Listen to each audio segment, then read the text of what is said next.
ಪರಿಮಳ ಉಂಟಿದು, ಪಿಂಗಾರದಿಂದ ಬಿದ್ದ ನೀರಲ್ಲ, ಹಾಗೆ ಪರಿಮಳ ಒಂದು ಸ್ವಲ್ಪ ಜಾಸ್ತಿ ಉಂಟು. ಹೈ, ನಮಸ್ತೆ ಎಲ್ಲರಿಗೂ. ನಾನಿವತ್ತು ತೋಟಕ್ಕೆ ಬಂದಿದ್ದೆ. ಇನ್ನೊಂದು ವಿಶೇಷನ ಕಂಡೆ, ಅದನ್ನು ನಿಮಗೆ ಸಹ ತೋರಿಸುವ ಅಂತ ಹೇಳಿ ಈ ವಿಡಿಯೋವನ್ನು ಮಾಡ್ತಿದ್ದೇನೆ. ಅಡಿಕೆ ಹೆಕ್ತಾ ಇದ್ದೈತ, ತನ್ನಷ್ಟಕ್ಕೆ ತಲೆಗೆ ನೀರು ಬಿದ್ದಾಗೆ ಆಯಿತು.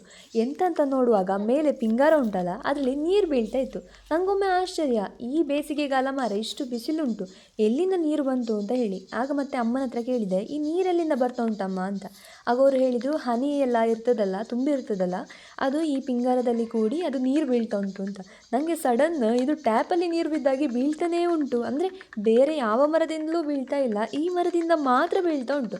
ಹಾಗೆ ನಾನು ಅದರ ನೀರನ್ನು ಕೈಯಲ್ಲಿ ಹಿಡಿದು ಮತ್ತು ಸ್ಮೆಲ್ ನೋಡಿದೆ ಆಯಿತಾ. ಸ್ಮೆಲ್ ಅಂತೂ ಈ ಪಿಂಗಾರ ಗೊತ್ತುಂಟಲ್ಲ ಯಾವ ರೀತಿ ಪರಿಮಳ ಬರ್ತದೆ, ಆ ರೀತಿಯ ಒಳ್ಳೆ ಅರೋಮ ಕೊಡ್ತಾ ಉಂಟು. ಸುತ್ತ ನೋಡಿ ಅಂತೆ ನಮ್ಮದು ತೋಟದ ನಡುವಲ್ಲಿ ಇದೊಂದು ಮರದಿಂದ ಮಾತ್ರ ಇಲ್ಲಿ ನೀರು ಬೀಳ್ತಾ ಉಂಟು. ನಾನೀಗ ನಿಮಗೆ ತೋರಿಸ್ತೇನೆ, ಕೈಗೆ ಈಗ ನೀರನ್ನು ಹಿಡಿದು ನನಗೆ ತೋರಿಸ್ತೇನೆ. ನಿಮಗೆ ಈಗ ಕಾಣ್ತದೆ, ಇಲ್ಲಿ ಕೆಳಗಡೆ ನೀರು ಬಿದ್ದದ್ದು ಕಾಣ್ತದೆ, ಅದರ ನೀರು ಬಿದ್ದದ್ದು ನನಗೆ ತೋರಿಸ್ತೇನೆ ಆಯಿತಾ. ನೀರು ಬೀಳ್ತಾ ಉಂಟು, ಟಪ್ ಟಪ್ ಟಪ್ ಟಪ್ ಟಪ್ ಅಂತ ಸೌಂಡ್ ಬರ್ತಾನೇ ಉಂಟು. ನನಗೆ ಹತ್ತಿರ ಬರುವಾಗಲೇ ಏನೋ ಪರಿಮಳ ಬಂತು ನೀರು ಬೀಳುವಾಗ. ಎಂತ ಮೇಲೆ ನೋಡುವಾಗ ನೀರು ಚೆಂದಕ್ಕೆ ಬೀಳ್ತಾ ಉಂಟಾಯ್ತಾ ಮೇಲಿಂದ.